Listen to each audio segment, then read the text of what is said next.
and like we'll be talking about like some serious shit, and then like my big 20-pound orange cat Walter just literally like jump up in front of the Yeah. screen and just steal the show. So, That's Meatball. He'll be like, he doesn't hang Meatball. much on the, yeah, he doesn't hang on the cat tree as much. There was one interview where I think I did reaction video where my roommate's cat Milk, and he's a cute cat, but like he'll be hanging out back here. There was one where I had this like sloth toy for Meatball, and he Milk's like a young kid, like young buck, Yeah. and he is like swatting that shit around, and he was like throwing it onto my bed, and like the band I had on was like cracking up, and I was like, I was like, oh, that's That's why so, the cat's just going ape shit. It's great. dude. Love it. I gotta tell you too. Like that's the best cat names ever. Milk and Meatball. I know we couldn't have planned it out any better, honestly. You know, it's a moment. Yeah. The MMs, baby. But Love yeah, it. they're roaming around the house. So if I start hearing meowing, I'll pick Meatball up and show him in the cam. You know, that instantly knocks up the views. You know, they're like, "Where's your Yeah. cat at, fam?" I'm like, "Bro, We all. he out, he's doing his cat shit." You know. And then I True. like how you're just doing a promo for like Pokemon in your. Sorry about all that. That was just like. I That's just thought it stuff was hilarious. I was just like, man, he has it all nice and dolled up and shit. I felt like before the interview started, you had like a little duster out and you're like dusting the I around had to the make sure boxes. everything is working for you, dog. Yeah, and you're like, Sure. it would be funny if you did like an ad reel in the middle of the interview, like, so hey, my name's Austin. I'm the vocalist of the band Limbs, but I also sell Pokemon cards in my free time. Here, check out my Shopify link. Dude, we actually they never got put out, but we were gonna do some like tour promo clips, before the Greyhaven tour. Oh, that would have been dope. Back in last year, and I made a video for every city that we hit, but every single video was literally me because like I just got random packs of cards everywhere, but it was just like me like flipping through packs of cards and just like, oh, didn't see you there. Like I did like a Sarah McLachlan style one, like with like sad background music, and I was like, you or someone you know have a crippling addiction to Pokemon cards. I was like, well, so do I. That's okay. They'll come out to the show. We'll talk about it. But never got released. You're like, you open you're like, hey, what's going on? It's Austin from the band Limbs. You know, do you ever wonder what happens to all of the money in your wallet? It goes to Pokemon cards. Hey, you know, do you like Pokemon cards? Do you like metal music? Well, then I got the show for you. Dude, I tell people that at the merch table all the time too. Like, obviously, you've seen it. We have a picture of Clump's puppy Sam, and yeah, part of the merch money goes to like treats and stuff for Sam and taking care of the good boys at home. But like, I'll tell people at the merch table all the time, like, yeah, so all the tips go to my Pokemon card addiction. Like, no cap. Like, not joking. Help me buy more packs. Like, I've got a problem. Can you? Yeah, I have an addiction. Please tell me to stop. It's not good. I feel that though, and for sake of, since you talked about him. Oh, true. Oh, I got the my binder that is literally like falling apart. This is the childhood binder, So we got some some OGs, Man, I wish I still had mine. I think I told you I stupidly let me see if I can find them real quick. I stupidly laminated like 3 EX cards when I was a kid. I remember you telling. Yeah, they're at the bottom. They're at the bottom right here. Oh no! Yeah, and it's a prime too. Oh. Hindsight's 2020, obviously, but dude, I feel you on that. I thought it was funny though because I remember having that conversation with my mom about it, and my dad as well. And then I was just like, yeah, I just laminated the cards to preserve them. And my dad like hit me with like, you did what?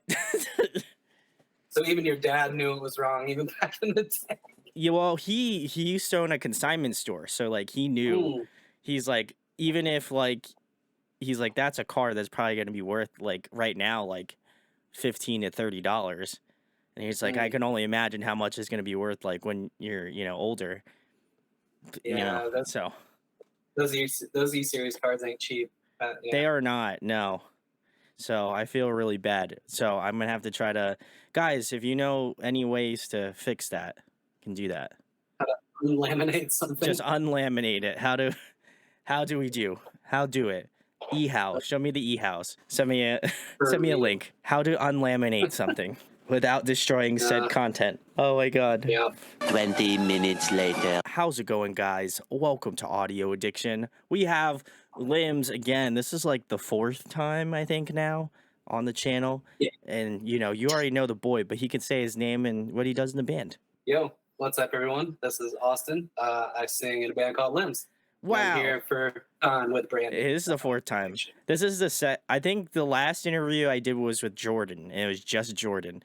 And I knew he was like stressing because I know shout outs to both Chris and Jordan. They're like band dads on tour, and I knew he was just like, "Yo, man, we gotta wrap this up." Like, and no offense to him, I get it. Much respect for him even deciding to do the interview, but I felt bad afterwards. I was like, "Oh man," I was like, "Bro, I'm so sorry," and he's like, "Nah, you're all good."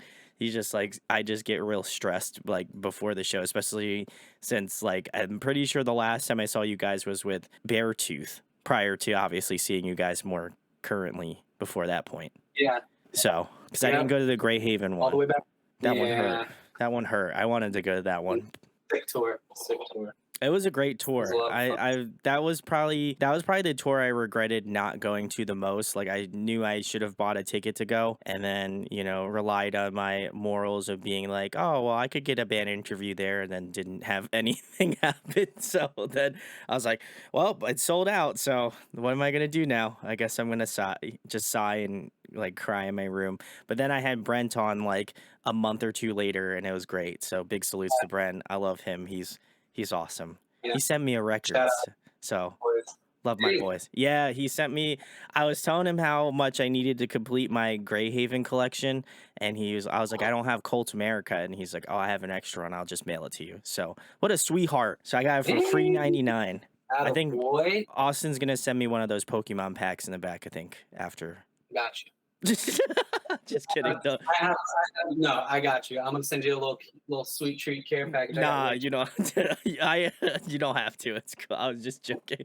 I'm just gonna do one thing real quick. Oh. Just so you're aware of the madness. Oh my god.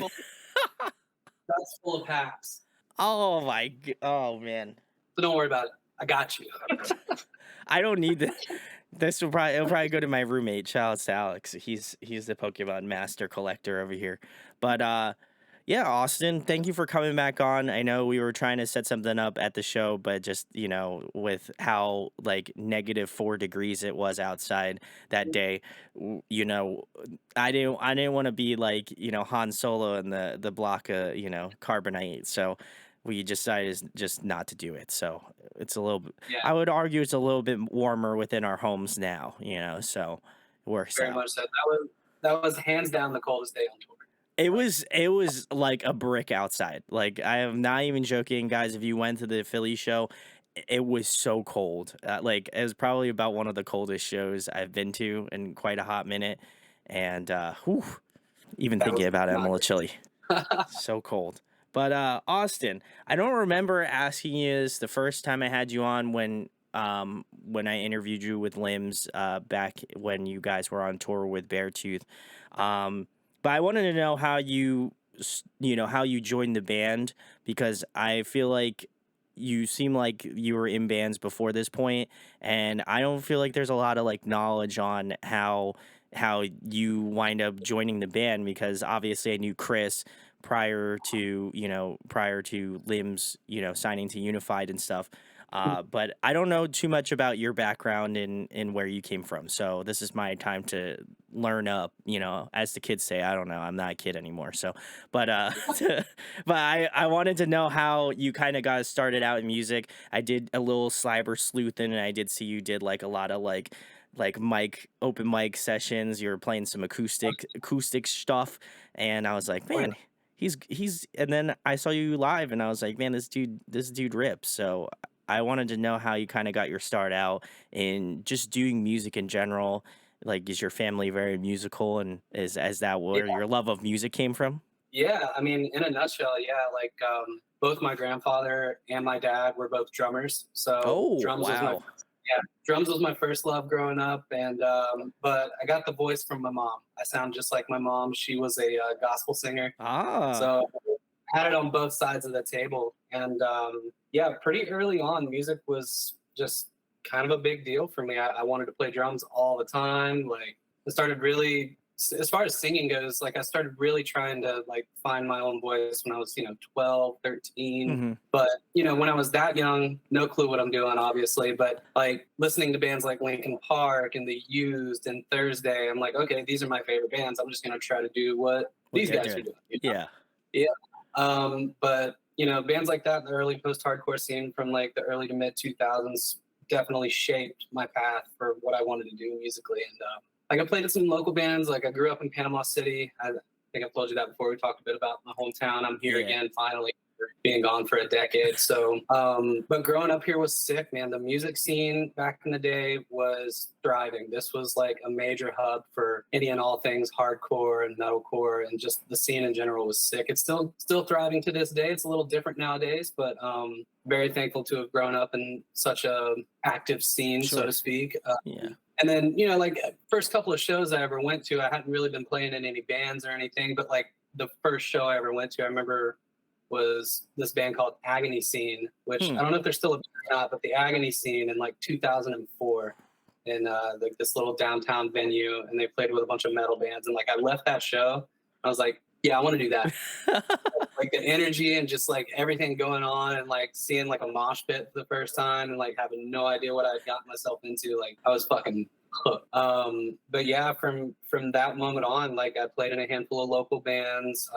Like you said, did a ton of open mics. That was kind of the weekly ritual for my friends and I. Oh, nice. We'd yeah, man, we had this cool little like kind of speakeasy type bar we'd go to every Wednesday night. Our friend Casey was the host. She'd put us up there, and yeah, just honed our skills, I guess, like jammed out with each other every week. And then moved to like the Atlanta area in 2014, played in some bands there, Mhm. and some indie stuff, nothing really heavy. And I ended up moving to St. Pete with my wife at the end of 2017. And I had known Jordan and a couple of the other guys and Limbs. I've known Jordan since we were in like 11th grade. So Oh, nice. he and Okay. I have known each other for a long, long time. Yeah, which kind of initially got my foot in the door of joining the band because obviously I talked to him almost every single day.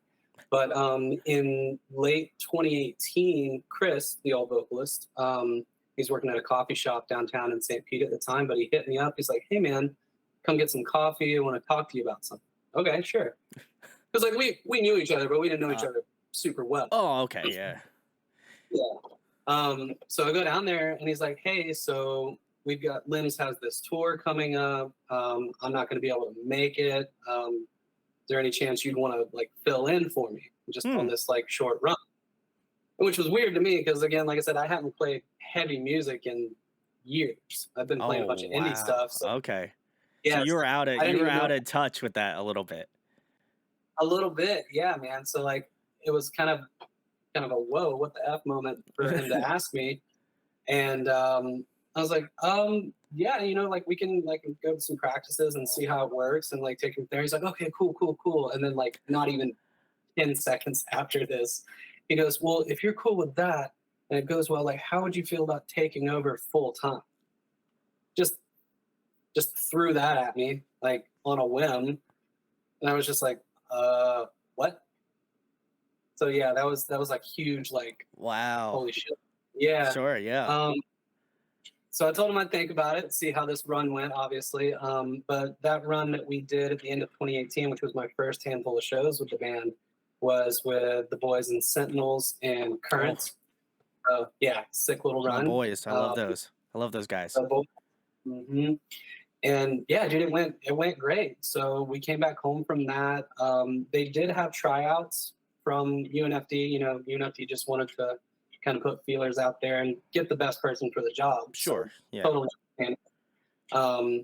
But it ended up being me, which was sick because, like I said, I was already friends with the guys beforehand, so it kind of felt like a natural progression of things. And yeah, dude, fast forward to 2023, here we are. You know? Yeah. And that's awesome because, like I said, I didn't know too much about your musical journey. Obviously, Austin and I have been friends for quite a few years now by this point. And I just remember, I remember meeting you at the Beartooth show because I was so fascinated by Limbs because I felt like when I saw them open up for that like Hail the Sun like tour, like basically it was just like a cross genre tour. I was like, who is this band? Like what are they doing? And they're just doing it right. Like that's insane. And and to me it was just like, oh man, like that sucks Chris is going. Like just because that's how I met the band, and it was a little upsetting in that aspect. But I was like, I'm gonna give this Austin guy a try. You know, I think he could do it, right? And then I listened to the singles that you guys have put out, and I was like, all right, he's good. You know, he's there.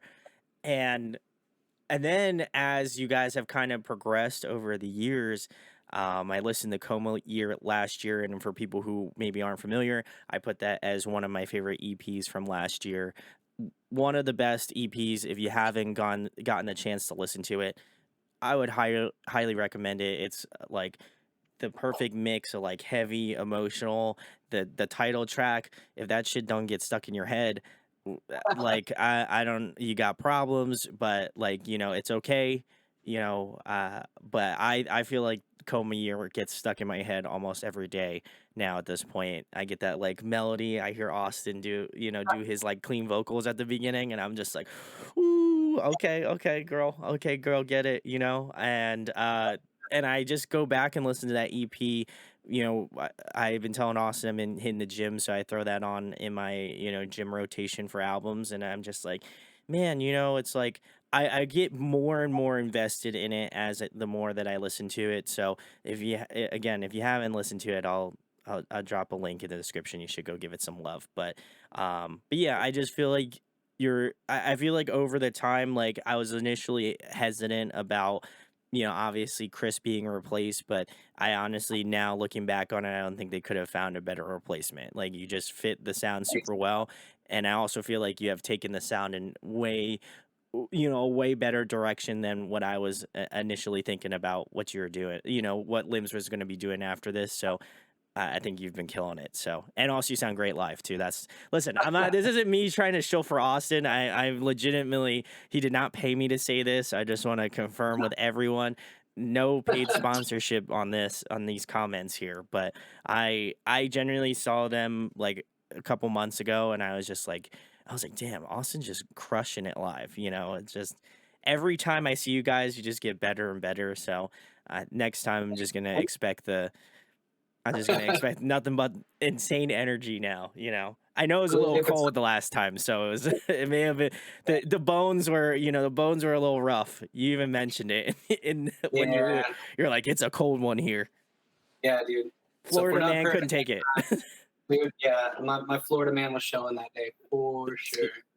You know, that's the funny thing with bands too, though, right? Especially like, I mean, just to use them as an example, but like when I grew up listening to Under Oath, Oh and I found yeah, out that, you know, that they were getting a new singer, and I was like, what are you talking about?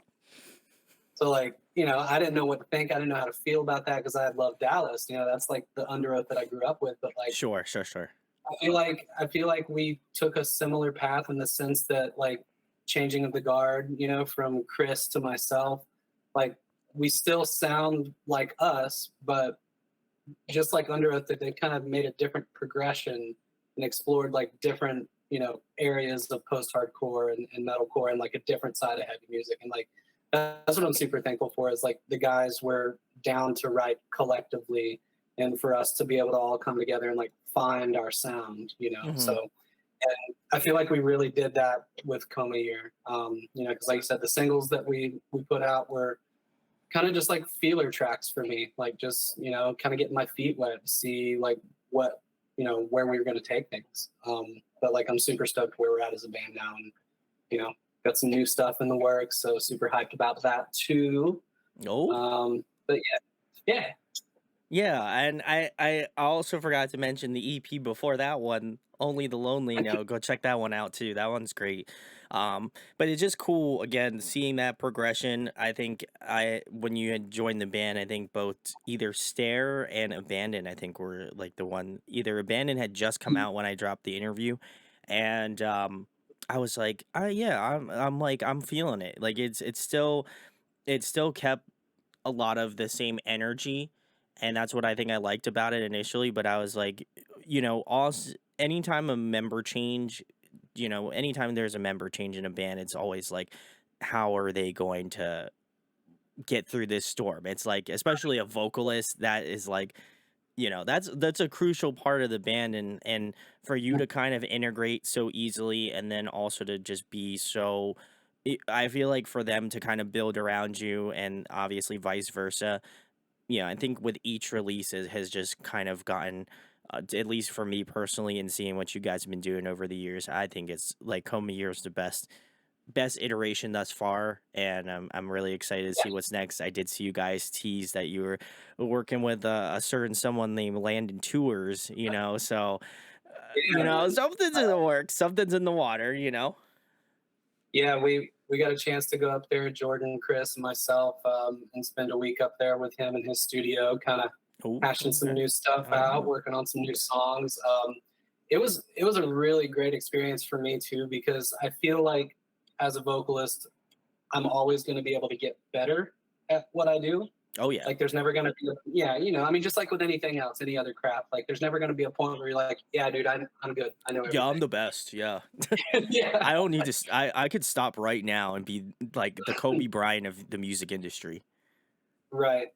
But yeah, it was super sick to get to work with him, because I feel like I came out of it a better vocalist just by being around him, because dude's like god tier. He's like one of the most insane vocalists of all time. Agreed. So Yeah. just yeah, just being around him and like getting coaching from him and like working on vocals together was just like it kind of bumped me up a level. That was a super cool experience.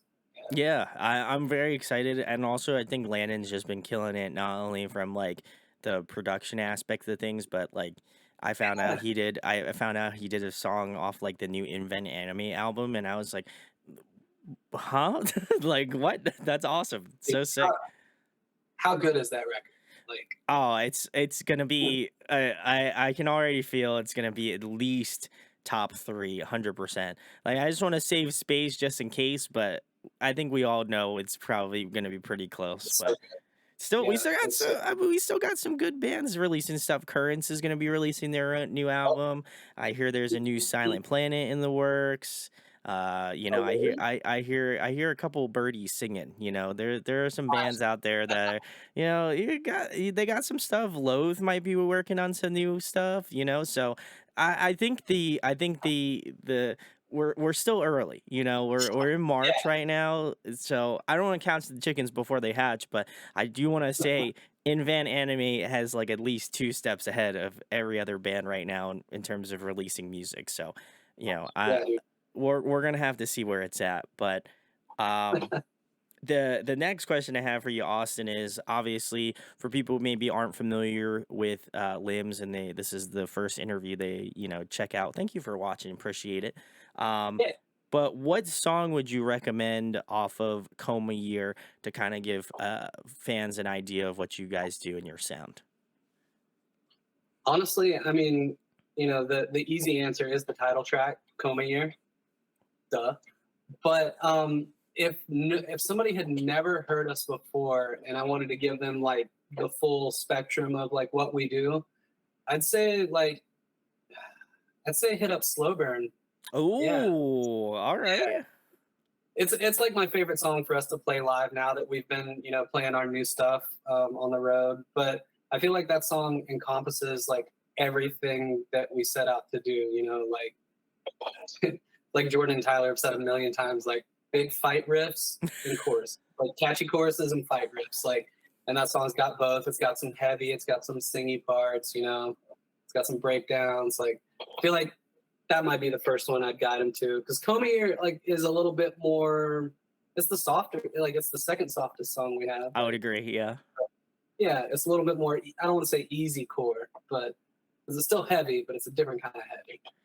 I think So yeah, yeah, it's I can kind of hear a little bit of that. I think it's more like, I think it's just got the hooks. Like I mentioned earlier, like there's plenty of times I'll just be sitting here and I'll be like,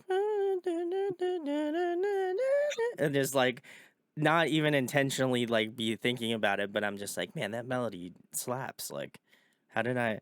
Now I'm just gonna be remembering that in my head throughout this entire interview. So, but I agree. I also like Slow Burn a lot. I think it's really tough to narrow down my favorite. I think Vertigo is great. I really enjoy that love one a that one lot. too. But I think like I said, I think it's an EP to me that kind of goes through the gauntlet of like emotions. Like there's some songs, especially right after Coma Year, like that song. I'm pulling it up now because I don't want to look like a moron while I'm on here. Um, yeah, if before I go, um, that I think that was the one. I'm trying to think. It's the one where it's just like basically just you singing. It's just like Oh, song. if I go before you, Yeah, yeah. that's what I thought. I was like, man, they didn't put Coma Year on here. What the hell's wrong with them?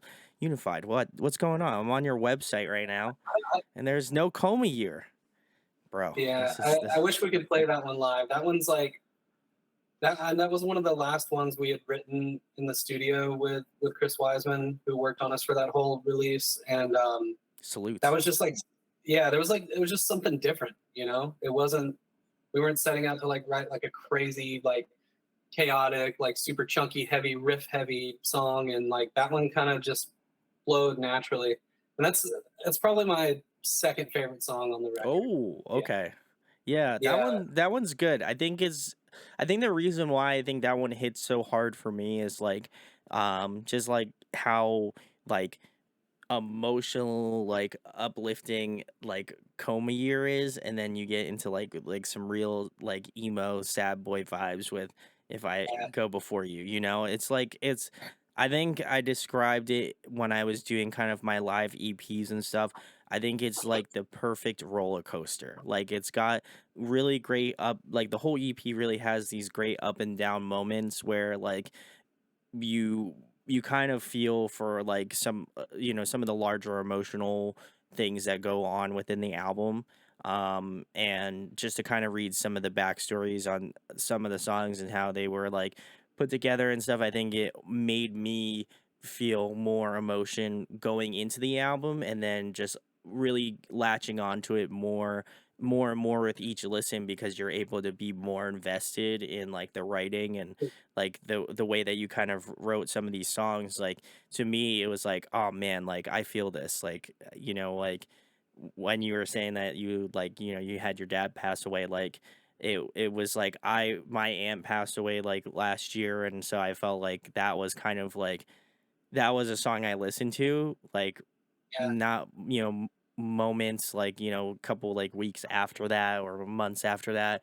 And that was kind of like the moment where I was like, oh shit, like this, like I know, not that I haven't lost people in my life before that point, but I think the song really came at a really crucial point in my life where I was like, oh shit, like now I know how that feels. Like that's an emotional toll that I think a lot of people feel. And it's nice to know that obviously no one wants to see anybody lose anyone in their life, but that's very unrealistic, obviously. And to know that you're putting your emotions out there with a track like that, I think it just speaks a lot of volumes to like being able to perform that song live. I'm sure the first couple times performing it must have been very difficult, certainly. But Yeah, I think for me it was like a good, like, obviously when Philly you weren't like super heavy on it, but I imagine, like I said, maybe the first couple shows you're like, oh shit, man, I gotta play this song live. I gotta get, I had to work myself up to get to that overcome that mountain in the set. yeah, definitely so. But like, I mean, I think that's what I'm most thankful for about that record, because when we set out to write it, I was definitely like in a bad place. You know, Sure, I was very certainly. very like critical mental state, and I was kind of losing control over a lot of things in my head. And like to hear you say that that's how you received that song, because of a certain moment in time in your life, like that's what I'm most thankful for, because like at the end of the day, my goal after completing those tracks was like to hope that people received it the way that I felt when I was writing it, if Sure. that makes Yeah. sense. Oh yeah. And like to have people understand that like they're not the only ones, you know, because like I mean I know when when I lost my dad, and like I lost my grandmother last year as well, like when things like that happen, you definitely feel like you're all alone, you know. Sure. Oh yeah. Absolutely. Yeah.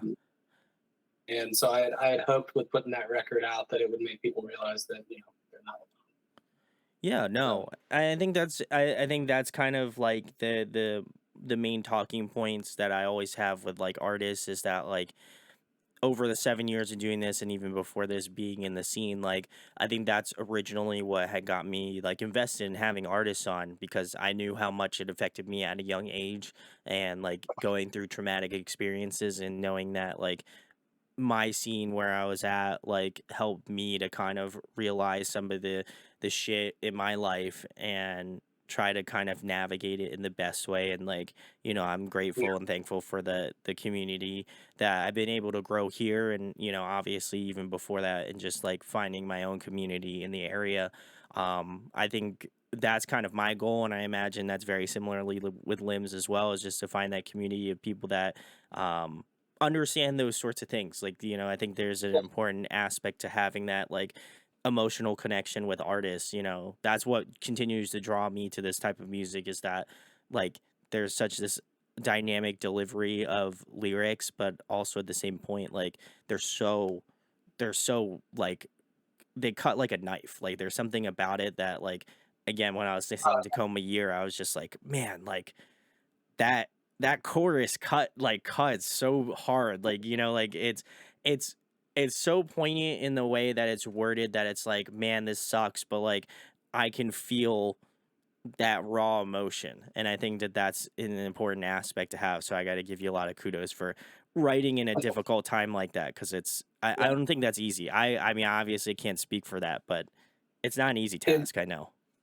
yeah, I mean it definitely was not easy by any means, but like I felt so much better once it was done because like I said, going into that writing process for that whole record, like I knew where I was at mentally, and I knew that I had to like get all that shit off my chest. So Sure, like little yeah. by little, I chipped away at it song by song, and like on coming out on the other side of things, like I'm super happy with how things turned out, and like I felt like I was in a much better place mentally, from being able to just like heal from writing those songs, and yeah, It's and here very we are. cathartic. It's very cathartic. Yeah, That's what I kind of realize is like this type of music is gonna hit you. Like it just no matter who's writing it, like it really has this staying power that and I think you guys do a great job of, holding it down for that because I felt like through the entire album I was just like, man, this hits like a truck, but also it's just like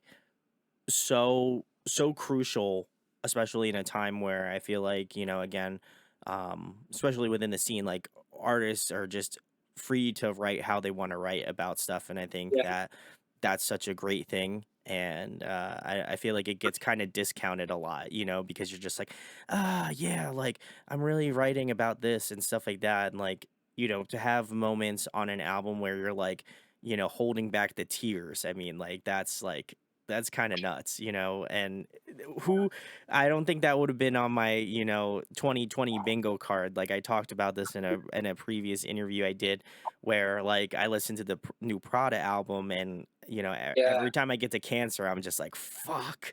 I'm like, get the tissue box out. We're going to Cry Town, like it it really I think it's really inspiring to me that like that artists like yourself and even Prada and I'm sure a whole host of other artists that are willing to put their heart out there because I think like I think and you could obviously speak on this Austin but like throughout the tour that you guys just did like I can imagine there was people that came up to you and were like this album really helped me through a difficult time and like and had stories about of their own that I think you have that sense of artists have that sense of healing even if it is a traumatic experience for the person living through it. yeah. And I mean, there definitely were a handful of times. Well, I cried on stage more than a couple of times that last tour. Oh, I'm sure. Yeah. Yeah, you know. But yeah, it's such a bittersweet moment when I do have an interaction like that with somebody at the merch table after our set. We were in, oh shit, where were we? Doesn't matter where we were. I remember the, the interaction. But I had a guy come up to the table and he was just like looking at one of our shirts and he was checking out our shorts and like we had that. I can't remember if we got you one or not, but they had that barbed wire shirt that says "We never spoke again after your eyes closed." Oh, yeah. I should go get it now. Yeah, Yeah, I got and it. then Continue your story. oh, true. But yeah, I had a guy come up to the table and he was just kind of meandering around, and I was like, "Let me know if you need anything, man." And then he like fixated on that shirt. Yeah, baby. I got it. I told Yes, you sir. I never not buy something from Limbs. I'll tell the That's story true. after You got the whole Austin's done. drip. Yeah. Yeah. Um, but yeah, man, he like fixated on that shirt and then proceeded to tell me about how at like right around the time that record came out last year in the summer, he had just lost his mom. Oh, And so like obviously like hearing that from a total stranger, I'm just like, oh dude, my heart is breaking for you right now. But then he kind of proceeded to tell me that like seeing those words on that piece of merch like really resonated with him. And he had listened to us a little bit, but I guess never really dove too deeply into the subject matter. mm-hmm. But he basically was just like, look, man, I want you to know how much I appreciate you guys doing what you do because, you know, there's so many of us out here who like, because I feel like in society, like men are supposed to be like, you know, hard asses and not show emotion, be tough guys and all that shit. Like, but he's like, dude, I've cried so many times and like hearing your music and knowing that like you went through something similar and it really hits you, you know, right there. Yeah. Right in the So it was chest. a bittersweet moment because like you don't want to hear how someone has had to go through a loss like that. That's like you're coming together and you're connecting on like a real meaningful level just through music, which is Sure. I mean, that's awesome for me. That's like my favorite thing in the world is to know that I have the opportunity and the privilege to like write my feelings out and just like keep it honest on what I'm making as a musician and have people, you know, come up to me who are complete strangers and leave as friends, you know, because we have Yeah. that mutual understanding. And it's a great thing to have and to experience. Yeah, I think like obviously I'm not an artist or I'm not in a band, so this, the sentiment is probably still the same, but I do feel like whenever there's lyrics that hit me, like as I mentioned earlier, like that Prada album is like a rough one to go through, and I Yeah. think that there was plenty of times because I did this all live, so I literally cried live. You guys can go find it if you want, go ahead, go find me crying. I don't care. You can call me a softie, whatever. I don't care. I don't give a shit. I'll cry all I want. Mm. But I think that like to me, like I knew I was getting emotional, and then I think what the coolest thing was in the chat, like there was other people that said like, "Hey, I lost my mom, like this year, and blah blah blah," and it just like man, that like the way that people kind of connect with music is unreal. Like I think Yeah. that is kind of like it just shows how kind of powerful sometimes those lyrics are to other people, and I don't think that I think it's almost transcendent in a way. Like there's something about it where like the artist is like, oh yeah, this is like I wrote about a really hard time in my life, but then to have actual people be like, I've experienced the same thing, and then for you again to have those moments where you kind of connect, you're able Mhm. to make that like kind of lifelong connection on something that is traumatic certainly, but also is like such a positive because now like that person is going to be with your band for a while. Like I know that Limbs has had a pretty a hold on me for many years, and I think that not consensually had a hold on me for years, and not. Yeah, I just want to make that clear. They're not holding me hostage. But I think that for me it's like that band, like you're a band that just has staying power, and I think that with each release, like I just feel more inclined to believe that over that time. Like there's really just something about it that again, to me, as I know I keep referencing Coma Year, but it's really truly like that whole EP is just an experience to go through, and it really made a impact on me. So I feel like if you guys haven't given it a listen, I would definitely recommend doing it. Um, but the next question I have for you, Austin, is, you know, obviously I asked you a song that you feel like most people would like, but what is a deep cut limb song that you really love that you feel like, it doesn't get enough love, and I you'd really like to see it get more love? Hmm, deep cut song, huh? Honestly, like Mortality Moment, the first track on Coma Year. Oh, yeah, okay. We don't play it live, and I had so many people coming up to us on that last tour and be like, "Dude, thought you were playing the whole EP. Why didn't you play this one, the other one?"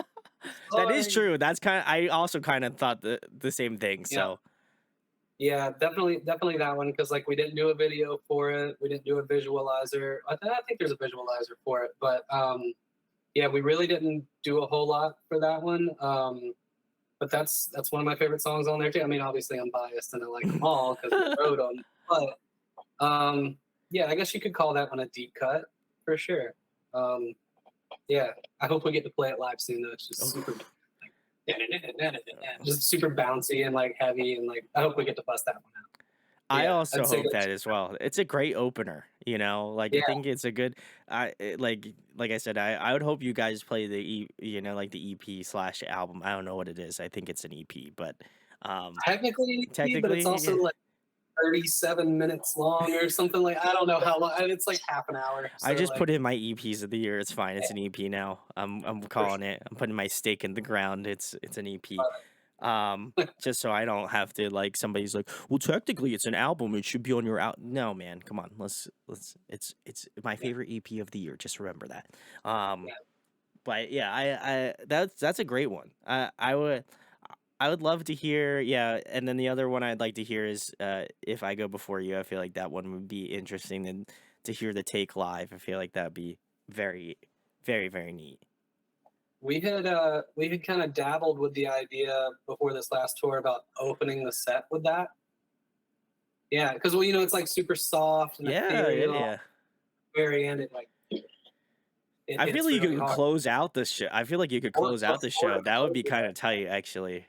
I feel like all the, like, out. energy, and then just lay the Hmm. smack down on at the end. Oh, that'd be great. Loved it. I definitely have to, if we do that, like definitely have to like get my stretches in and get my cardio up because that song vocally is like very demanding at the last part of it. Is Like that I'm is just that like, the hardest song to sing for you? Would you say? ah, I feel like Coma Year's got to be pretty difficult. dude, Coma Year is very tough, and like Jordan makes our set list, and He like does produces have. our He set. gives no shits about you. He's just like, Dude, like we're going to yeah, really chill 125% too. every night. Oh, absolutely. I'll get like 5 to 10 seconds in between songs, and like in that 10 seconds or so, I've got to drink some water and like, oh Let hey, him come know. check out merch, or hey, we got this many songs. I gotta say some shit real quick. And then But you go yeah, into the Coma next Year, one. Yeah. yeah, because we go Coma Year right into Blood and Heal, Yeah. which Oh, is just vocal gymnastics is what it that is. song is. Yeah. Like it's nonstop. So yeah, Coma Year and Blood and Heal are by far the toughest. Oh, Yeah. I can't So believe it. Jordan, give this man a break, all right? I know you're gonna watch this. Just like, yo, chill out, dog. Like, yeah, he knows he's a good boy and he does all the best work. Like without him, we'd all be lost because like I don't know shit about computers and like, I can't speak for the rest of the guys, but Jordan does so much for this band. It's like insane. well, So yeah. so I can't complain too much. You can't wait. You can't be like the atypical vocalist and complain about, like, I unloading and help shit. load out. I help load out. I load out in everything, bro. There you go. I did see it. Yeah, you guys are going hard. I can confirm Yeah, that Austin loads out. So, if anybody was out here to cancel him about not loading out, I got my boy. I'll take that shit to the grave. I know he dude, loads out. I saw him do it in the I cold love Philly weather. I saw him do that shit. So I seen I it with love my all own this. eyes. all those like lead singer memes. It's like when the lead singer loads out and he's got like And then he's just like the mic holding like the stand. mic, yeah, like he Yeah, just like holding a mic or like his the mic, mic. yeah. So sick. one merch pail. That's it. Oh man, Mhm. it's great. Nah, Austin puts in that work, guys. Just let him know. Just let him know. Let him know. If you see him at a show, do that shit. But the next question I have, yeah, Austin, is a question I've been asking to people who have come on the show many times, and I'm curious what yours will be. What is your like Mount Rushmore of bands? Like, what do you feel like would be on your Mount Rushmore? How many heads were in there? 4? I believe there is 4 heads on the Mount Rushmore. I think that's right. It's been a while since like 4th grade Yes. social studies. Same. Uh, I'll double man. check though, just in case we're. Like, do I get 5? They just It's 4. added a secret president on at the end. I'm Yes, pretty it sure is it's 4. 4. It is 4. Okay, Yeah. so, fuck yeah. Can confirm. Top 4. Damn, that's tough. No specific order here, Okay. but definitely The Used. Ooh. Yeah, definitely Under Oath. Definitely Circa Survive. 'cause Oh, yeah, nice. All right. Egan's, like, Rest in peace. yeah. Oh yeah, that's right. Now we got LS Dunes, and I don't know if Colin, Sound. the guitar player, is still doing Psycho Babble at all, but his Oh, little side. yeah. Yeah. And they also have Sound Animals Fighting too. So That's true. Who's my fourth? these are all great though. I love them. I was like looking at my wall back there. I was Yeah. like, I turned around to look at, but it's all Circa. It's like It is 90%. yeah, it's 90% Circa and all of your tour laminates. Yeah, dude. You're like, yeah, I go on tour, man. I make music.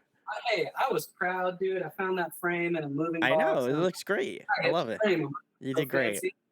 Thank you, man. You're welcome. If I had to pick one more, I'm sure I'm probably forgetting half the shit. I mean, Linkin Park obviously is. Oh. So we'll make Linkin Park the 4th and final one. I love the new song, Lost. I know technically it's not a new song. It's so sad. It hurts my soul, but it's so good though.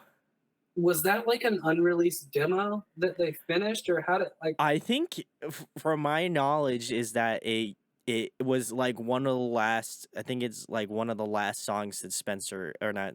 Sorry, Chester did. I don't know why I said Spencer. I was thinking of Under We were Oath. talking about Under Oath. Yeah, you're good. Yeah. No, yeah, it was the last song that Chester did, I think, before, like, like, I guess they were working on like a 20-year or something like that for Meteora, which, holy shit, that would have been like so way far ahead, but even still, it's crazy. Yeah, man, I listened to it the day that it came out, and it's fucking sad, bro. The Like, music it video was is great, though. Yeah, it was super sick, like video wise. So like just like reading along to the lyrics and just dude, it just ripped my heart apart. And, like, yeah, R.I.P. Like one of the greatest of all time for sure. I would argue he is one of the greatest of all time. Like 100%, like so monumental to like the scene music, scene culture, like unlike any artist. That was the first CD I ever bought, was Hybrid Theory. Yeah, I was like 12 when that record came out. And no, I think I was younger than that because that came out in what, 01? Yeah, I think it did. Yeah. 01. Yeah, We'll look it up. Hybrid Theory. I'm just doing a lot of recon work right now. I love it. Either 2000 or 2001. We're making sure. It is 2000. Okay, You're so close. it's 10. You're close enough. We're good.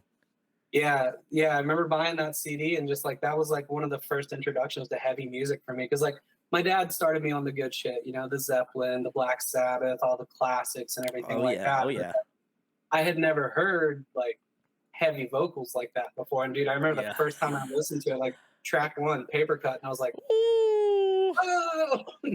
Like, so that was the first band. That was the first band that got you into scene music, right? Was Linkin Park? Pretty much, yeah. And it was just all downhill from there because, like, I got that CD, listened to it on repeat forever, and then like immediately found bands like The Used and Oh, even some of Korn's early stuff I was super into. Obviously, wow. they're sick. But that was Korn was the first band that I heard like down tuned guitars with, and I was like, they have like 3 bass players? Like, what's going on here? Because I didn't know. I was a little ass kid. I didn't It's know all how right. things. Um, I but wasn't yeah, very bright either, to be fair. So yeah. but yeah, man, it was all downhill from there. Like Linkin Park paved the way for anything and all things heavy after that.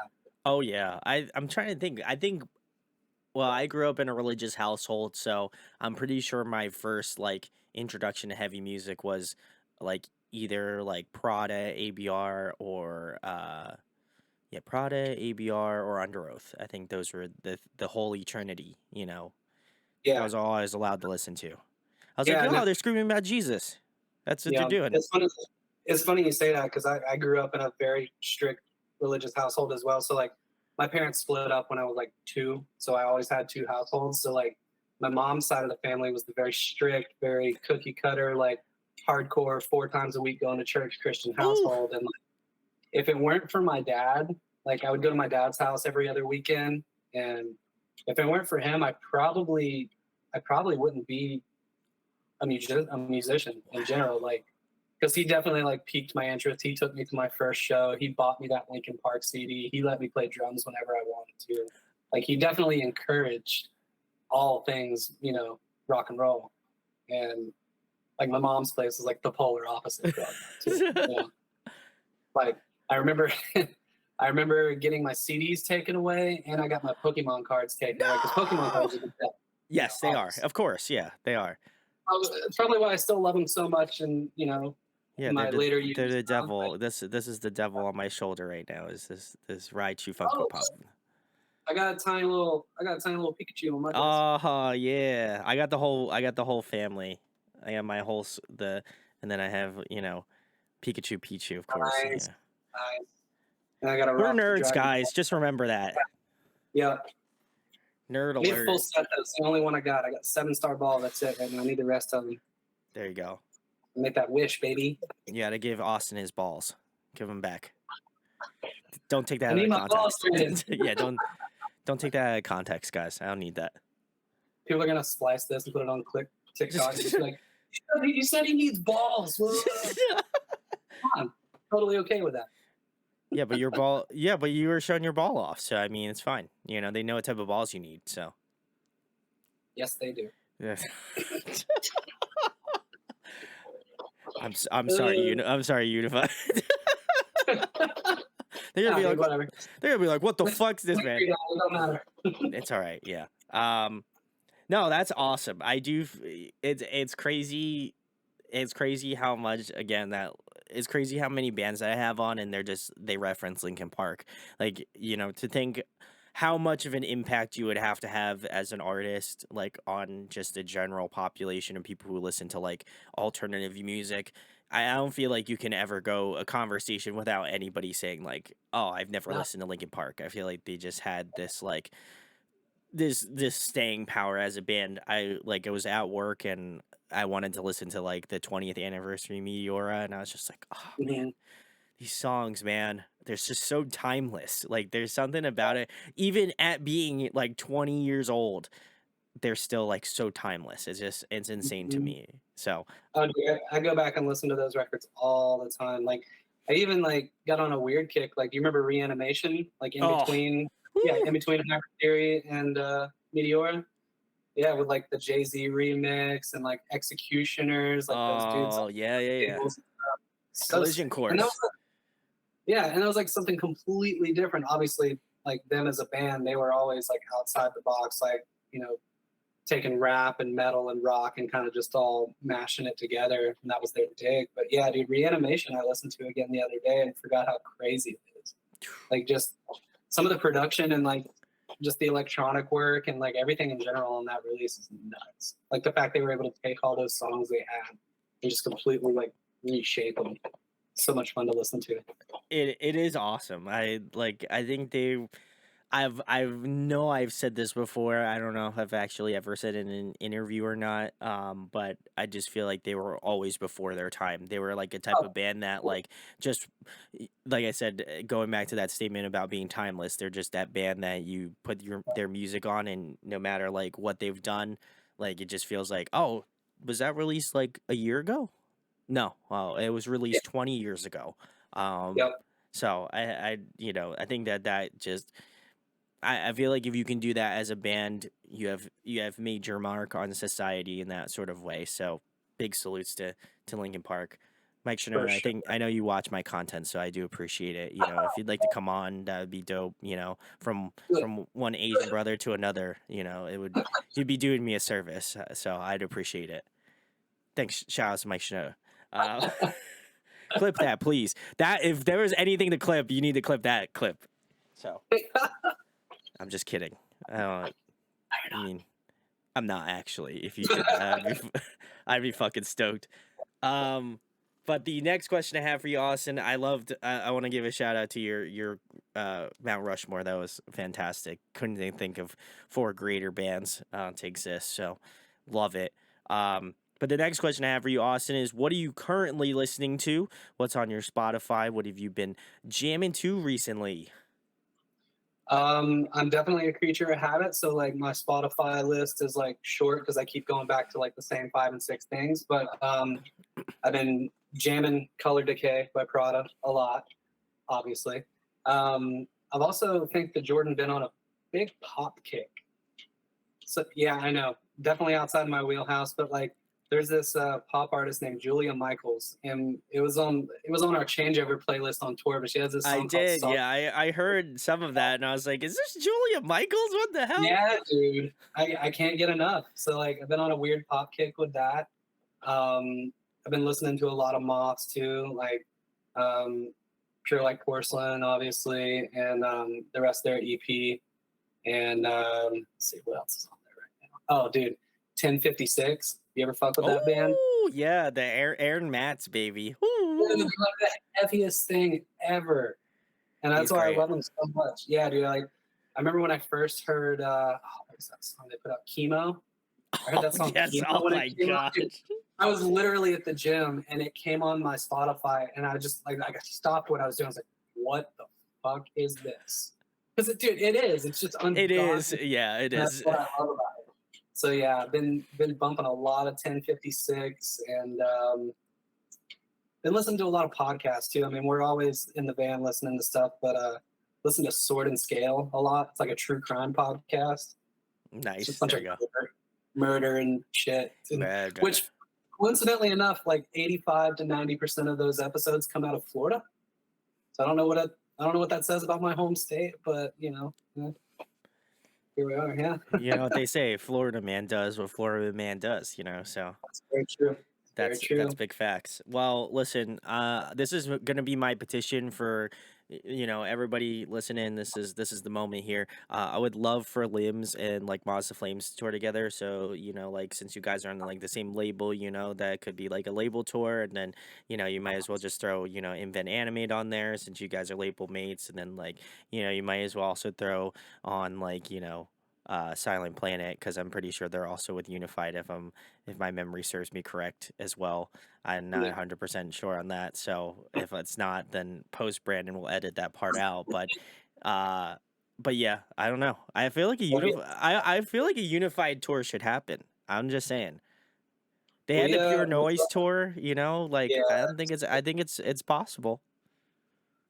yeah. Obviously, we all love the Boys and Moths very much. Like Fish always comes out to at least one show on Oh, tour, and it'll happen. Eventually. I'm sure it will. Like we can't wait. It'd be sick when it does, and just be a big homie tour all over again. I just wanted to petition that just in case, anybody wanted to die on the hill with me. Yeah, We'll put it I'll die. change.org. I have a change.org in the description. So if you would like to also petition with me about that, that'd be sick. Um, but yeah, no, you got some great ones. Yeah, the pop stuff, isn't really a surprise to me, especially now since you said you were a part of an indie project like before Limbs. Like it makes Yeah. sense now.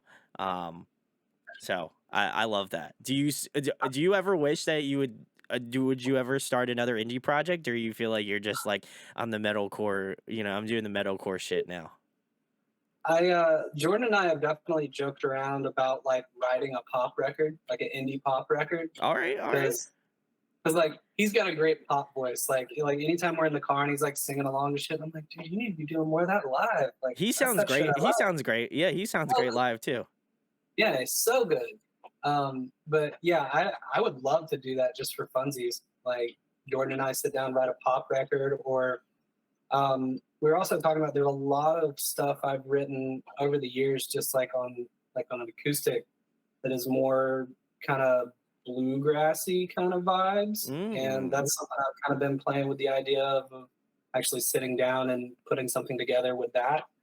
So that could be a thing. Because like I don't get me wrong, I love what we do as a band, and I definitely don't feel like I'm missing out on anything with the music we make. It's Yeah. like I feel like we do a little bit of everything, and it definitely is satisfying as a musician to execute live and to be able to play. But yeah, there's little stuff here and there that I think about doing from time to time. Maybe some pop stuff, some indie stuff, like little bluegrass picking, something like that. So yeah, we'll see. Yeah, I'm not gonna hold out hope on that, but also I'm like, if it happens, that'd be really sick, and I'll be checking it out. Um, I also will say, also again another petition here. Um, if there was a song that you could acoustify from Limbs, do you feel like that's in the works? Yeah, I know I love acoustify. that. Dude, you just I'm made up coining words. that. I'm making up words tonight, baby. This is the night. Love that. Acoustify. Yeah, acoustify. If I had to acoustify any Limbs songs, I mean, If I Go Before You would be an easy one, Yeah, just fair to enough. transpose to, like a stripped down style. That'd be an easy one for sure, but it'd be a lot of fun to do too, because we can make it all like dark and creepy. Kind of like how we did with when Only the Lonely Know was out. We did a couple of lonely sessions with just me playing guitar and singing by myself for Yeah. Empty Vessel and Suffering. So there's definitely like It's some possible. of the songs on. Yeah, yeah, for sure. But if I had to pick one or two, I'd say Coma Year or Two would be sick. That would be dope. Yeah. Yeah.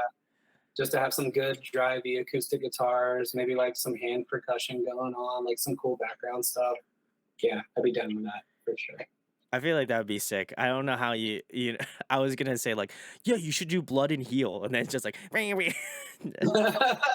yeah, maybe not that one. I know. It wouldn't have worked, but yeah, I was thinking like, yeah, Coma Year would be a fantastic like acoustic version, So there we go, guys. Yeah. Let me know in the comments if you want to hear that, and then make sure at Unified for that great idea. You don't have to pay any royalties to me. I don't really care.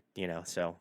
That'd be sick. I just want it to happen. I just want to feel like I've made my mark on like musical society in that way. So if you want to help me out, that'd be sick. The next question I have for you, Austin, is with the app. I just been seeing a lot of bands doing like splits more recently, and I think that that's great. I love seeing it.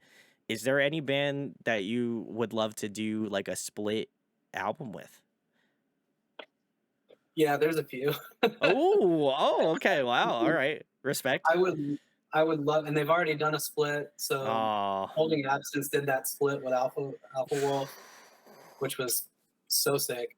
But yeah, hey, there you go. Yeah. I'd love to do like a split with Lucas and the rest of the guys from Holding Absence. I feel like that'd be a really cool mesh of things. Or just like if he and I got to sing on the same song. That'd be wild. Yeah. I would cry. I would probably cry too. Yeah. Yeah, I'd love to do something like that with them. I'd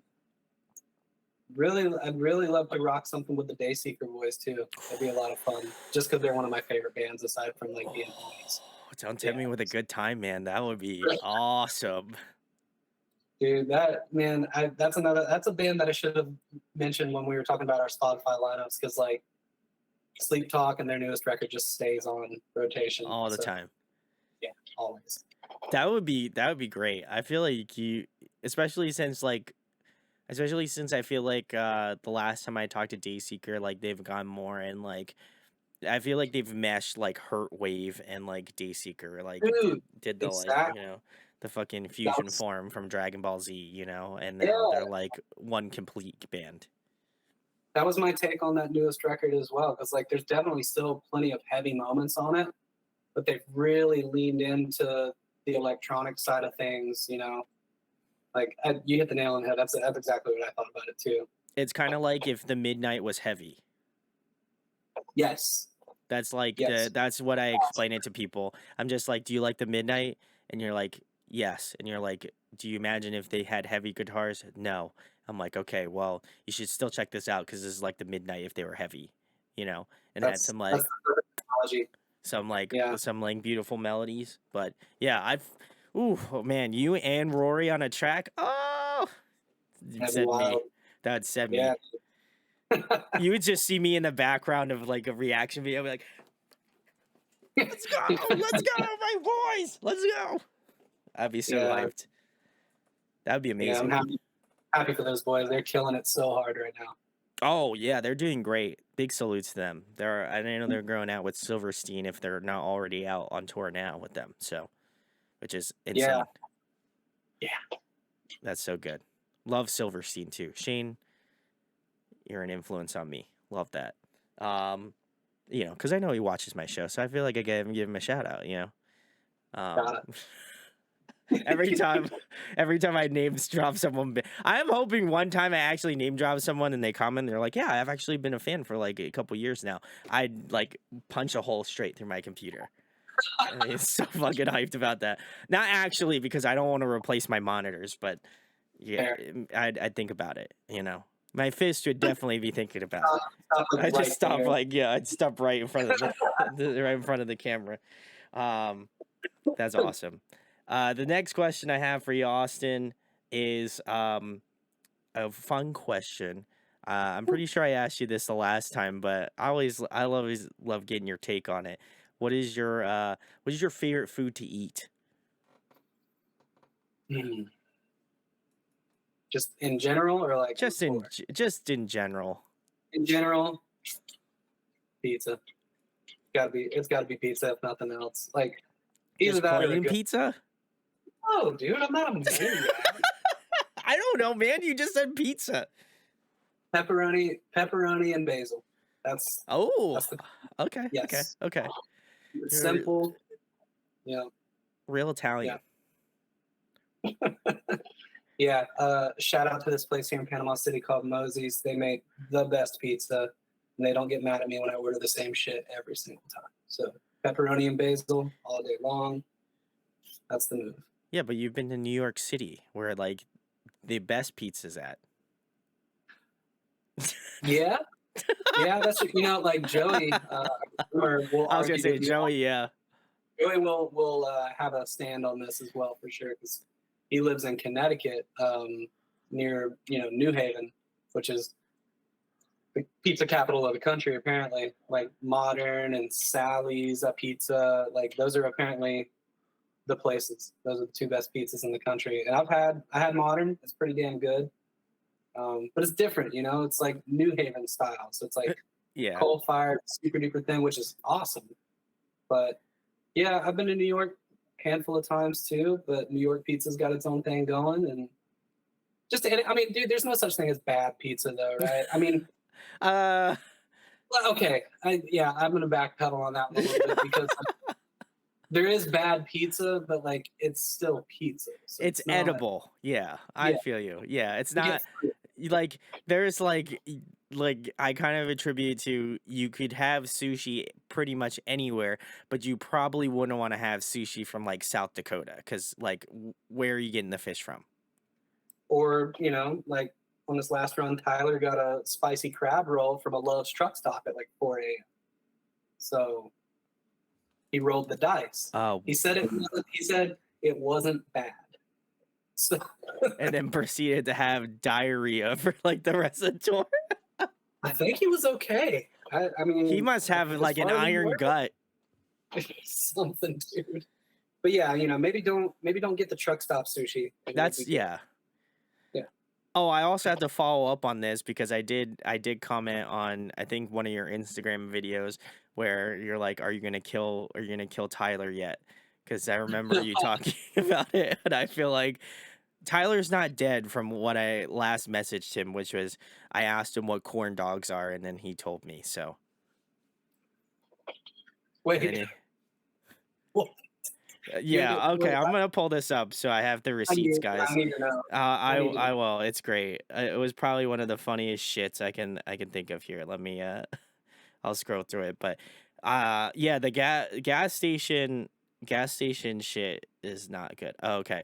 I said I said, "What are corn dogs?" Because he like posted like this like fancy photo of like corn dogs with like like the smeared out ketchup, like as if it was like a fancy restaurant like dinner plate. And I was like, "Bro, what the fuck?" And then I said, "What are corn dogs?" I said, "I need to know," because I saw him read my comment and heart it, but he didn't answer it. So then I said, "Need to know," and he said, okay. He's like, there are these weird purple balls on the rings of mushrooms. And then I followed up and said, okay, cool. I thought it was the baby of a corn on the cob and an endoxin. So that's the type of conversations Tyler and I have. So, Sounds about right. so Yep, yeah, sounds of course. highbrow humor, if you ask me. But obviously you didn't kill him. So that's good. I did not. That's No, good. Tyler and I, we love each other very much, but a lot of people think we're brothers, and we might as well be. Like You kind of, yeah, you kind of each other. feel it. The energy's there. Yeah, it's like I guess technically I'm the older brother, so I'm like the mean one. But yeah, he's not dead. We haven't killed each other on tour yet, and we did really good on this last run. We were so good. That's cute. One. So yeah, because like a lot of times, like halfway through it. So in my defense, he's one of those guys though. He likes to do stuff to push your buttons, and he does it because he knows it works. Yeah. But, I could have guessed that from a mile away. No offense to Tyler. I love Tyler. I've known him for many, many years, so I already know he's a big goofball. So I love it. He is a big old goof. Yeah. But it all comes from a place of love. He just does it because he knows he can fuck with me. Like he knows the buttons that he can. He knows the Austin code. Yeah, he knows the cheat code. He knows the cheat code. He knows the Konami code. I love it. Yeah. Great. I love that. Next question I have for you, Austin, is I think I don't know if I asked you guys this one too, but I like this one a lot. If there was a song that you wished you wrote, what would it be? Oh, I think you did ask me this once, and I think my answer is still the same. It's the hidden track off of Circa Survive's first record, off of Juturna, House of Leaves. Oh, yeah, you did. I think that's right. I'll have to flashback it, Still my answer for that. That's like top 5 favorite songs of all time. And I think I love it so much too is because I didn't know it was going to be playing the first. Like I bought that record, and then there's like between the last song and House of Leaves, there's like 6 or 7 minutes of silence. Yeah. Like if you just let the record go, and then it just like goes into that swingy kind of. I'm like, oh fuck, what is this? So yeah, House of Leaves. Wish I wrote that one. That's a good one. I remember. I think I remember you saying that the last time, and I was very shocked, and I'm still shocked many years later. So goes to show. Yeah. But I also want to give you guys a kudos. You guys announced that you're going to be on South by So What, which is amazing.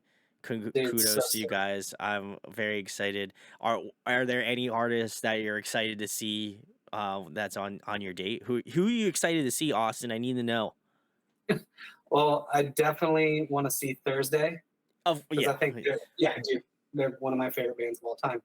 I'm really bummed that The Used isn't playing the same day. We're not going to be there on Saturday, the 24th, to see them. But Seosin is also playing. And I don't know if they're playing with Cove or if they're playing with Anthony. But either way, super hyped to see that set. I'm going to say it's Anthony. I would guess. I'm guessing. I think it's Anthony. I love Cove to death. But if I got to see them with Anthony, 14-year-old me would be so hyped. I'm going to say it. I'm going to go out on a limb. People can comment if I'm right or wrong now. So, today is March the 23rd. So if I am wrong, let me know in the comments here. But I want to say it's Anthony. The only reason why I think it's Anthony is because he's the one who did their last album. So I think it's gonna be him. That would be my guess. If it is Cove, It's a win-win. your boy is gonna fly out to Texas and see that show because I that the self-titled Seosin album is one of my favorite albums of all time. Like hands down, one of the best post-hardcore albums ever written. You're Not Alone, Voices. Like, come on, bro. Coming Home. Every time that song comes out, I'm like, oh baby, it feels hit me. Yup. Collapse. I can just go through that entire album front to back. Yeah. Heat. Also, the follow-up album In Search of Solid Ground's great too. I love that album. Yeah. Which goes on to my next question I have for you, Austin. What do you feel is an underrated record? What do you think is a record that you feel like is underappreciated by people within the scene? That you're like, man, that's an album I really love, and I feel like not a lot of people talk about it. Honestly, I mean, I feel like Under Us Lost in the Sound is kind of overlooked. Oh, really? I think the opposite. Really? You think that's their best received one? Or I think that's my personal favorite. I think that people are often shocked when I'm like, yeah, it's not, they're only chasing safety or Define. Like, well, yeah, I think they just I think personally it just feels like the best combination of both Define and They're Only Chasing Safety. Like they had just really aggressive, raw like emotions in that album. Just because I remember watching like documentary series where they were just like pissed off at each other. Like it was like probably one of the worst like studio environments. So obviously I want them to relive that moment. But God, that album they put out, pure heat. It's honestly a tie for me between Lost in the Sound and Disambiguation. Really? Okay, I feel like Disambiguation might be I think that might be a hot take. That could be a hot take too, yeah, because like that definitely like came out in a time because there was a big gap for them, wasn't there? They were taking like some time because off. Aaron left, and then Spencer became like the lead singer, and then he did all the cleans and the screams. Which I went back and listened to it, and I was like, shit, this is good. Like I think initially, like after Lost in Sound, I was just like, oh man, I don't know if they're gonna be a band still, you know? And boy was I wrong. Because then they broke up and then they came back together again. I guess the argument could be made for Disambiguation for sure. Like Lost in the Sound is definitely still my favorite. But like Define the Great Line for them, I feel like was their turning point. Like for sure. Because 100%. And I don't know how true this is, but I've heard it many times over and over, so maybe it's halfway true, but like Chasing Safety was apparently just like a tryout record for Spencer. Like from what I've heard, like a lot of the stuff was written on the fly for him, like vocally. Like he wrote a lot of stuff on the fly. Wow. And that whole record was just kind of like a feeling out process for him, which is wild because it has like, you know, Reinventing Your Exit. I was going to say, he's got some of the best songs. Yeah. So, but yeah, Define the Great Line, I think, is like that turning point for that band. Just I would agree. As someone who has, I'll have to show it to you later. Literally right above my desk, I have their farewell poster that is probably now like probably worth something because now they're back as a band again. So don't come into my house and steal it. I'll be very upset. That's one tour that I wish I would have been able to be a part of Limbs for too, was when they were out with Under Oath. Oh, on that No Fix tour. Why not me? Oh man, that's where we would have met because I was also at that show. That was like I got to hang out with like all the boys in the green room, and it was like, and then I walked past like Spencer and Aaron. I was like, do I say something? like, I was like, hey, I really love your music. I'm like, I'm sure you hear this an absolute fuck ton, but like, you know, I was like, you guys like changed my life, and I wouldn't be interviewing bands if it weren't for you.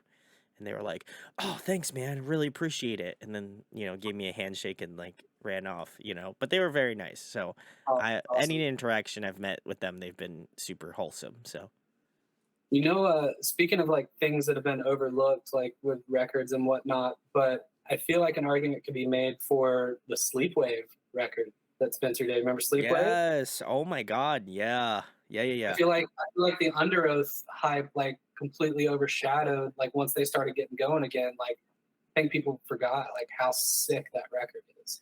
Like Oh yeah, you need yeah, to listen to that's a great one. I think like yeah, you're right. It just completely crushed the hype on that. Like people were like, "Oh man, what are they gonna do now?" And then Spencer's like, "Yo, I got Sleepwave. This thing's gonna be awesome." And then they put out like an album. Like, damn, this is sick. This is really cool. I'm like, I'm glad Spencer's still doing something. And then they like disappeared, and they're like, "Yo, so we're back as Under Oath." And I'm like, "You yeah, son of Under a Oath's back. bitch, man! Come on! yeah. Yeah. I thought you were Yeah. gonna do more of this shit." Hmm. I mean, it's still possible. I don't think the door is fully shut on it since it's just him, but it seems very unlikely that he'll continue doing more stuff with Sleepwave. Yeah. So you could just write another Under Oath record and we'd be happy. Did you check out the newest Under Oath album? I haven't listened to it. I heard it was very good. Yeah, like I haven't listened to it in full, but there's definitely a couple of tracks on there. I think there's one called Thorn, I think is one that I really enjoyed. It's got this like crazy like thing going on to it. It's very industrial. That's what I remember taking away from like the first few songs I listened to it on. There's like this like different kind of heaviness. They're like kind of getting back to some of the weird like Oh yeah. electronic pedal board work type modulation and shit that they did on Define the Great Line and Lost in the Sound. There's a lot of that in that record again, which I need to go back and listen to some more of that too. But yeah, I think there's a song on there called Thorn. That was one of the first ones I listened to. That was super sick. Yeah, anytime I think of like the crazy electronics in my head, my brain automatically goes to just a live version of Chris, just like fucking like shaking Oh whatever he's got. He's just like moving her. That dude's yeah, got an insane like I need to know what he's like if he's taking anything. I just need to know what he's taking to like maximize my life potential because my man like a goes pre-workout. insane. He's just like Yeah, dude's wild. he's like They're all shaking things. He's like dude's it. nuts. Love it though. Yeah. Type of energy I love to see. Which I gotta give you credit, Austin. Like I said earlier, I think the stage presence you guys put on is awesome. Like for you to like do the singing and the screaming live and do it to such a great extent. Like to me, it's like as someone who is trying to learn how to sing and trying to like get better at singing and all that sort of stuff, it was very cool to see because I'm just like, man, I wish I could scream because I can't do that shit. Like I look at Awesome like my do rips, and I'm like, I wish I could scream like that. I just imagine myself in the shower and like, like yeah, No, there's definitely plenty of nights on tour where I don't feel like I'm 100%, and then I'll go back and like hear a clip or something. I'm like, oh, okay, I did all right then. Yeah, like Clump gasses me up all the time. Clump and Jordan both gas me up all the time. They're like, dude, even on your worst nights, you're still pretty fucking good. So like, they make me feel better about it. If you felt bad on the Philly night, I wouldn't have noticed any difference. I felt you crushed it. That's good. I'm glad you thought so. So I do have a live setup. If you'd like to check that out and lay your opinion out on that video, you could check it out and let me know what you think. I seen it. Oh, see. He gave me a shout out. He was just like Brandon behind the merch thing, and then I was like shaking my camera, and I was just like the stabilization on the camera is just going like this. Like I was like, fuck. Well, it's all right. Nobody. I'm not here, man. But the last question, Austin, as much as I'd like to talk to you for all of eternity, I'm sure we'll probably talk a little bit after this anyway. But I've been asking this question a lot in my interviews, and I love it enough to just keep it in like the final rotation of questions I ask. And I know for a fact I didn't ask you this. But I love interviewing bands. This has been my passion for over 7 years, and I hope to continue doing this for well more than another 7 years from now. But why do you choose music? Why do you choose to be a musician? Why do you choose to do this thing? Because first of all, touring's difficult. Singing every night, stressing your vocal cords out is difficult. There's a lot of difficult things that are involved with doing a band, right? And Yeah. Sure. bands still come out, they still do things, they still play amazing shows. And if you, again, this is me shilling for the umpteenth time, but if you haven't seen Limbs live, you need to go see them. They're a fantastic band to see live, brings the energy all the time. So, but why do you create music? Why is it such a staple in your life, and why do you continue to come back and do it? EP, album, whatever it is. Yeah, man. I mean, short answer. No, give me the long answer, I'll Austin. give. Give me the long answer. I love it. Take your All right, time. I'll give you a long answer. I mean, just like to start it off. I mean, I guess simply put, because nothing else feels right. Like I definitely have no idea what I would do if I wasn't a musician. Like if I had never gotten in my brain that this is what I wanted to do, I don't even know what kind of person I'd be.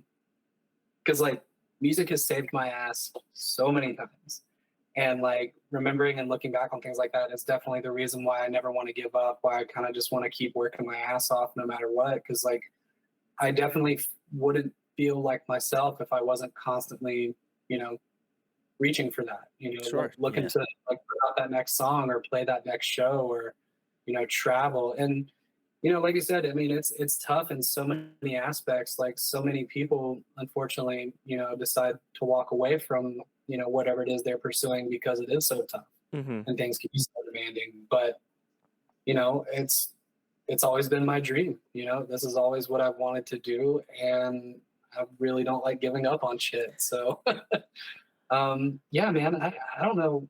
I don't know what I'd do if I wasn't a musician.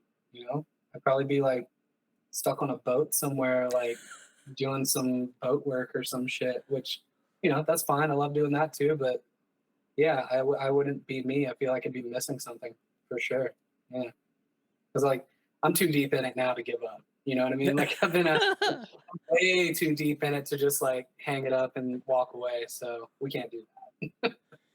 No, I feel that. And that's like, and I love asking this question just for the sheer fact of everybody has a different answer. But I think the heart of it is that like we love doing it, right? And I think Yeah, that that's kind of like, and as we mentioned throughout the interview, it's like you're having that impact on other people, and that there's no price tag on that. There's like there's no amount of like money that you can put in someone's in pocket, and be satisfied with that. Like you're making, like people come up to you and say that they've had this traumatic experience or something, and has been like, wow, like this has affected my life, but like this song has helped me continue to move on and to grow and to to try to do the best that I can with my life. Like yeah. I don't feel like you can do any better than that. Like I don't think there's any, you can't put a mark on that. That's it. That's awesome. No,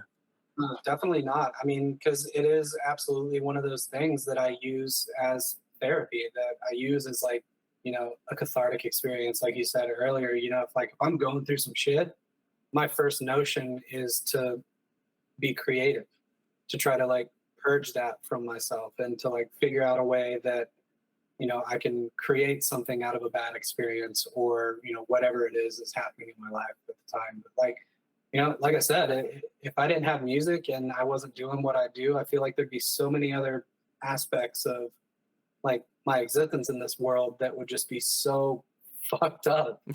Like, I'd probably, I mean, I'm not saying I don't need therapy because I could probably stand to use some therapy to go a few sessions or whatnot. But yeah, music is my therapy and it's healing for me and it's therapeutic and yeah, dude, my life would be a lot worse if I didn't have it, for sure. Yeah. I would agree. I don't feel like I would have I don't feel like I would have the community that I have now, and like literally the friends that I've made across the states. Like that is like, and I feel like that's always insane to me.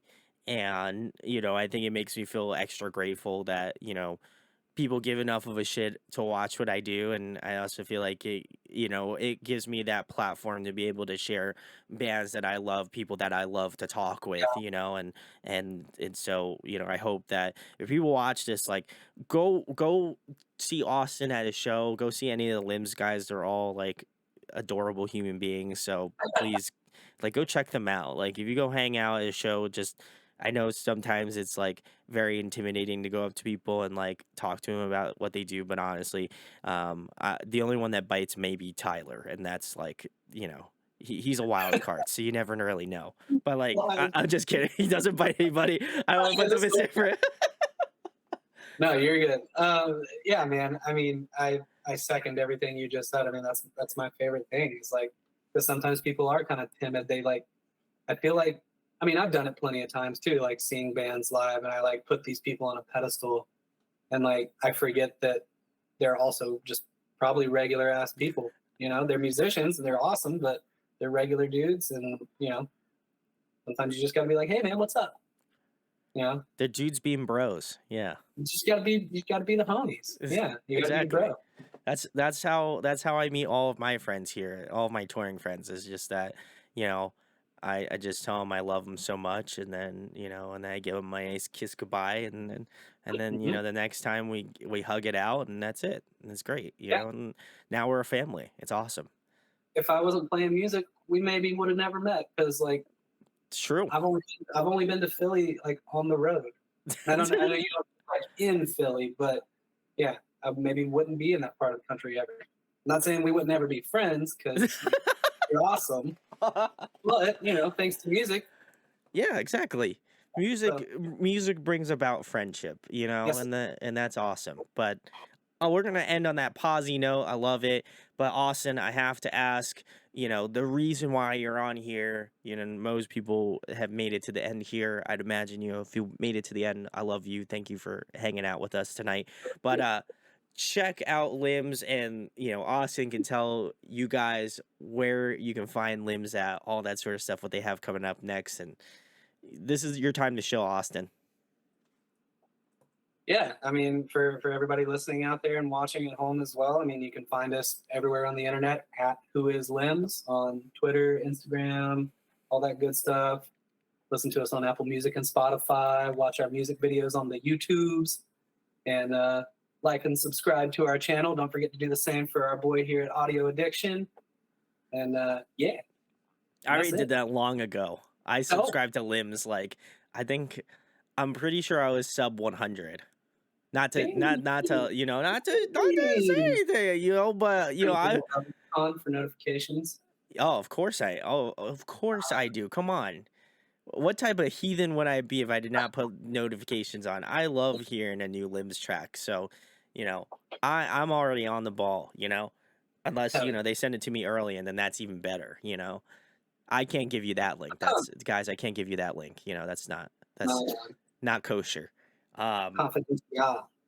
That's that's that's not for eyes only. It's only for my eyes. But See, but I'm very excited to hear new Limb stuff. I know yes, everybody says like, "Oh my god, when are you gonna release new music?" But like, it seems like it's gonna be happening sooner than you think. So, could you know, be. Yes, you know, indeed. Yep. uh, We playing South by So What this year. Like we yeah, mentioned. Got some other stuff lined up for the rest of the year too, so we'll be back out on the road sooner than later. So East Coast, East Coast. what? What? What'd you say? I said East Coast. I said, yeah, I hope you guys are coming back to my area or close to it. Could be, possibly. All right. All right, cool. There you go. And then I gotta ask, I love okay, and I'm pretty sure I asked Jordan this, and I don't know if you can even answer it. Why is the website Who Is Limbs? I've always asked this question, and I don't think I've ever gotten a straight up answer from it. Dude, I don't know. Oh, this is the internet mystery. It's like you remember that S that everybody drew on their desks and stuff back in the day with the lines. It's like the origins of that. Like I have no fucking clue. The origins of the S, guys. That's It the just truth. is. Yeah, if anybody ever really wants to go down a rabbit hole, YouTube origins of the sacred S. Yeah, because nobody knows where it came from. Yeah, just like No. Limbs. Who is Yeah. Limbs? This is Dude, an enigma. I have no clue. I'm surprised Jordan didn't know. Jordan, Yeah. let us know in the comments. Unless you want to keep it a mystery, then don't write a comment. But anyway, you already know I love Limbs. They should change their websites to I Love Limbs because I do. So go check them out. I don't that legally I don't know how they would be able to go about that. And that might be a URL I'll have to buy soon. No cap. But go check out Limbs. I genuinely, like I said, love their music so much. And if you haven't given Coma Year a listen, what are you doing, man? Like, you got to give that bad boy a spin. That is like one of the best EPs to come out last year, per me, because I'm the one who said it. And I think it's a fantastic EP that I feel like a lot of people, it fell under a lot of people's radar. I put it above Spirit Box's Rotoscope. So I feel like that's saying a lot. All right. So, yeah. So I'm just telling you, if it's better than that, in my personal opinion, then it's got to be a great record. So please go check it out. This is my show for Unified. Can you release that on vinyl? That'd be really sick. I have the other album, and it took me forever to get Only the Lonely Know, but I finally got it. So, if you want to release Comey Year on vinyl, I will buy that shit immediately with the quickness. So I'm just saying, I know I'm only one person, but I'd imagine like a certain percentage of my audience are vinyl collectors. So, I'm just saying it'd be kind of sick if you dropped a vinyl that, so I don't know who I have to contact, shoot me an email, something, DM. I'd like to get it in the works, but I feel like one of those times it's got to happen. They're going to be like, oh, Brandon, great. That's awesome. We're working on it right now. I'll be in a perfect world. Yes. In a perfect world. Well, please check out, for the time being, you can buy the CD. I know, sad, but it's okay. You can do it that way. Or, if you're in the 21st century and you stream music, then you can go listen to it on Spotify, Apple Music, Napster, Pandora. I have no idea. This is live. Pirate Bay. Yeah. YouTube. Kingdom Leagues. The Kingdom Leagues, the Pokemon TCG website, whatever. It's all there. So please go check it out. Seriously, they've worked their fucking ass off, and I know because I've been a part of their band for quite a long time. So please go check them out. I'll leave all applicable links in the description. If you enjoyed this interview, share it, like it, subscribe. It goes a long way. And huge thanks to my babe, Austin, for coming on tonight. Love you, doggy. Thanks so much for having me again.